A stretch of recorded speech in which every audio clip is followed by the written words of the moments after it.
बघा भगिनीनो, मी तुम्हाला पहिली माझी रेसिपी रताळ्याची पोळी दाखवली. मी आज तुम्हाला आपले लाल टमाट्यापासून बर्फी कशी बनवायची ते तुम्हाला शिकवते आहे. आणि ही बर्फी इतकी अप्रतिम आणि चविष्ट असते, हे तुम्ही प्रथमच बघाल आणि पहिल्यानेच तुम्ही ही रेसिपी बघत आहे. सुरुवातीला मी काय केले, हे 5 टमाटे घेतले आणि यांना स्वच्छ धुवून मी ह्या कुकरमध्ये वाफवून घेतले. मी पहिल्यानेच वाफवून ठेवलेले 5 टमाटे. मी त्याचा हा लगदा तयार करून ठेवलेला आहे.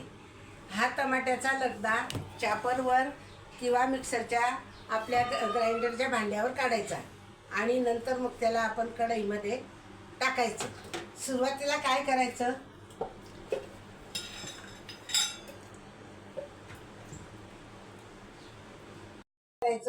गॅस ऑन करायचं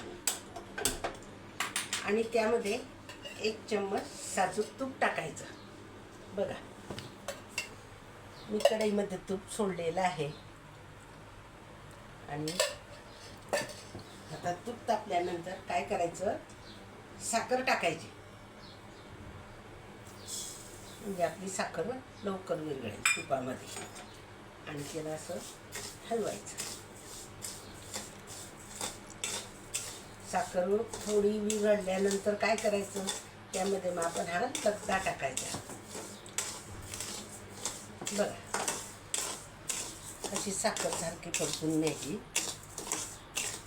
गॅस थोडा बारीकच ठेवायचा आणि त्यामध्ये आपण थोडी विरघळल्यानंतर टमाट्याचा लगदा टाकायचा आहे.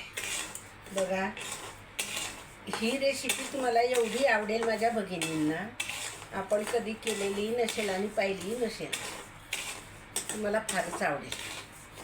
मी आता काय करते, हा जो लगदा आहे हा आता कढईमध्ये टाकते. बघा 1 वाटी लगदा आणि 1 वाटी साखर.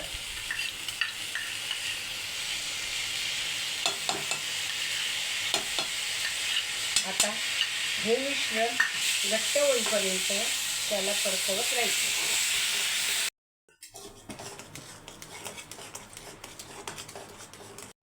मी याला किती छान हलवते. हा एकदम घट्ट झाल्यानंतर आणि मग नंतर त्याला थोडा गार होऊ द्यायचा आणि मग त्याला एका पाऊचवर टाकून त्याच्या छानशा वड्या टाकायच्या. बघा आपला गोळा किती घट्ट झालेला आहे. आता याला थोडा गार झाल्यानंतर मी याला पाऊचवर टाकते आणि नंतर त्याच्या वड्या करते.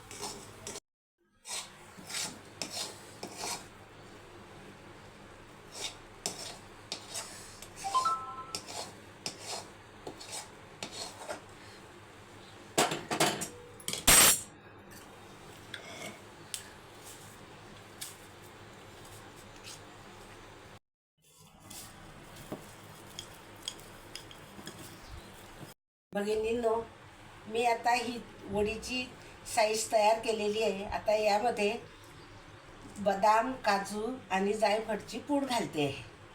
त्याच्याने जास्त स्वादिष्ट होईल आणि चविष्ट लागेल.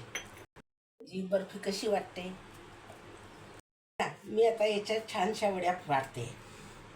वडीचं एकदम सारण परफेक्ट झालेलं आहे. बघा मी पाऊचवर टाकताच लगेच ते घट्ट झालेलं आहे.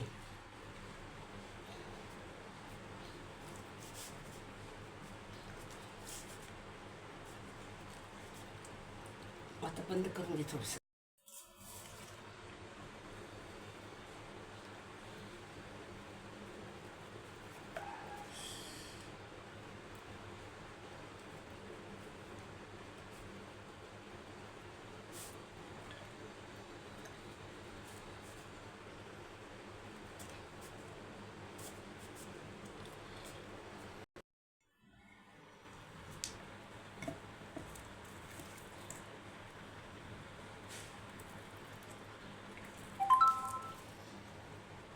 बघा किती छान वड्या आल्या आहे.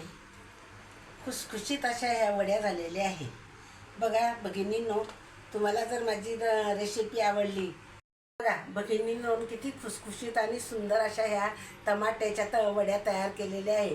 आपण पहिल्यानेच ही रेसिपी बघितली असेल. आपण जरूर करा आणि तुम्हाला कशा लागतात, तुझी चव कशी आहे ते जरूर मला सांगा.